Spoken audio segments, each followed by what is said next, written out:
As you can see, Sam Darnold is having a really good year. He has a bit of a range in his stats from 8 to 12. Or 8 to 20, which is 12. Got a little bit ahead of myself there. He is really decent across the board, though, aside from quarterback rating, where, yes, it is a important stat, but I think it might be the least important stat of these four. So he at least has that going for him. It's hard to argue. There's merit to all of these stats. With that said, if you're unfamiliar with expected points added plus completion percentage over expected or success rate, be sure to check out my videos on them as I break them down in pretty good depth. They are some of the absolute best stats in football as they can be used for quarterbacks, offenses, and defenses, so they're very versatile. And as you can see with Darnold, he's doing well there. So that's not all on him. I'm not going to act like it is. One thing that is really big is the offensive line, which ranks 8th in pass blocking when combining PFF's pass blocking team grade with ESPN's pass blocking win rate. So they are an elite pass protecting line, and they have made great moves to maintain that because Christian Darrisaw went down and they brought in the tackle from Jacksonville to replace him. So they have a good thing going where they have elite tackles. I cannot think of the Jacksonville tackle for the life of me, but he's very solid. And then Brian O'Neill, one of the more underrated players in all of football, he's very good in his own right. O'Neill is somebody that I could go on for days for. He is super athletic. He's I would say he's closer to the average tight end athletically than he is the average tackle. He's that athletic, but he's also very technically sound. He's not just one of those guys that's all athletic abilities and then is a moron, but he's really good and they have two good tackles. The interior is not as good, but it's not glaring in its problems, which is the main thing you look for an offensive line, is if they make it difficult for you to attack their weaknesses. Speaking of weaknesses, they have very few, if any, on the weapons side of things. Justin Jefferson, a top 3 receiver in football, he ranked 3rd in yards per game and 13th in yards per reception. I think he would be who I would say the second. No, I would say he's the 3rd best. I would say Nico Collins number 1, Jamar Chase number 2, Justin Jefferson number 3 this year. But really, you can't go wrong with any of them. They are all hyper elite. It's funny, LSU receivers stand up. Justin Jefferson, Jamar Chase, number 2 and 3, arguably. Moving to their second receiver, they have a pretty potent number 2 as well with Jordan Addison. He's 59th in yards per game and 21st in yards per reception. So he can win deep almost as well as Jefferson can, which is saying a lot because Jefferson, though he may be better known for his intermediate proficiency, he can win deep with the best of them. Jordan Addison wins deep with regularity, as evident by him being 21st in yards per reception. But he's also a legit number 2 in his 59th yards per game. Their third best receiver statistically is Aaron Jones, who's 113th in yards per game and 120th in yards per reception. He really just sneaks in because I have a cutoff point of 113 for receiving options, because that gives you the 3 receiving options that are your primary 3 guys times the 32 teams, so that takes you to 96, and then 17 tight ends to leave you with average tight end play. So Jones really just sneaks in. He is a good receiving option. I'm kind of torn on if he's a better receiver or run after catch player, which isn't a bad dilemma to be torn between. He is super shifty and he has good power to him as well. And he has proficiency as a route runner also.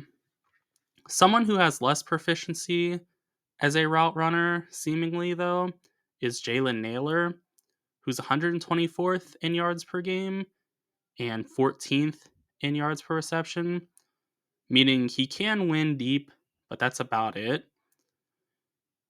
That's really all there is to him at this point because he has very limited receptions, so it's hard to get an evaluation on him, but he can win deep downfield with some proficiency. Moving to their tight end now, TJ Hawkinson is coming back, which is terrifying for defenses because they already had a ton of talent, and now they're adding their best tight end back, which I'm going to get into Josh Oliver in just a second. TJ Hawkinson, though, a very good run blocker, very good receiver also, super balanced, does not give you a tell whatsoever when he's on the field. He can play in the slot, he can play in line. He is one of the best tight ends. I would say he's definitely a top 5 tight end, which I don't know if that's a controversial take or not. I haven't really kept up with the streets, so to say, but I think he's definitely a top 5 tight end. I think he's probably the 3rd, maybe the 4th best tight end in football, but either way, he is coming back and he's going to make a big difference for the Vikings. Josh Oliver, one of the absolute best tight end twos. His receiving stats don't look good. He's 141st in yards per game and 70th in yards per reception. What makes him such a valuable player, though, is that he is a fantastic run blocker. When I say that, I mean he is like an extension of the offensive line, genuinely. So he is super talented in that regard, which is nice because that allows you to do more stuff in the run game. Speaking of the run game, they have a pretty lacking run game, which is a bit surprising because they do have an offensive line that is capable. Garrett Bradbury in particular. Bradbury is super athletic for an offensive lineman. I would say he's pretty similar to Brian O'Neill, who, as I mentioned, is basically a tight end, not an offensive lineman, in all of the best ways. Garrett Bradbury is a little bit undersized, as you could imagine, with him being so athletic. He is a little bit under play strength, consequentially, also, but he's technically refined. And if he adds strength, I think he really could be one of the better run blocking centers in football. With that said, they do not currently have a good left tackle blocker, as I finally remembered it. It's Cam Robinson. Robinson is deficient as a run blocker, but Christian Darrisaw was great as a run blocker. So it's again confusing that they haven't had rushing success because the offensive line is on point and they have good coaching with Kevin O'Connell. Aaron Jones is a fantastic running back. They should be better than what they are. And that is one area of disappointment, but an area they are not disappointing in whatsoever, one bit, is defensively. They are absolutely elite there. Shout out to Brian Flores. He's done it again. They are number one in defensive expected points added. And yeah, they're also just number one in defensive success rate. They are so super elite in both regards. They torment unprepared quarterbacks and young quarterbacks and veteran quarterbacks and you name it.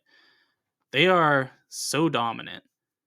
I would say they're performing well above their talent also, which is again a testament to Brian Flores, who is just getting the most out of his guys. They have 6 above average defenders in my mind. Andrew Van Ginkel is good as a pressure getter. The best coverage linebacker that is an edge rusher too, I would say, in this entire league. He is super good in coverage, like abnormally good as a coverage linebacker. He could be an off-ball linebacker, I think, which would kind of waste him as a pressure getter some, but he's so good in coverage. I don't know. I would want to see it in action. Jonathan Greenard, awesome in both regards. He's really, really good as a run defender. He's really, really good as a pass rusher. Byron Murphy Jr., great run defender, very good pass coverage. That's a nice nickel to have. They have Blake Cashman, who's elite at everything. He's super good in coverage. He's dominant as a run defender. He can blitz a bit. Cameron Bynum, very good coverage safety. Not so good against the run. Not bad at it, but he's really at his best in coverage. Harrison Phillips, very good run defender. He's okay as a pass rusher, but he shines best as a run defender. So there's a lot of guys that are in nice roles here, and Flores gets the most out of all of them. Shaquille Griffin, he's their only poor defender, I would say, which is disappointing because they used a free agent signing on him that cost them a compensation pick. So that kind of stings. And Griffin hasn't played well either. So that just hurts all the more. He's poor in coverage. And as a corner, you can't have that. So he can be targeted, but that's the only person on their team, in my opinion, that is able to be targeted as a real weakness. Overall, the Vikings are a legit Super Bowl contending team. They are so well balanced. They have functionally 2 head coaches with Flores and Kevin O'Connell. I love them both. And they have a ton of talent around them also. Those are my thoughts on the Vikings. Be sure to let me know what yours are in the comment section. And also be sure to like and subscribe for more NFL content.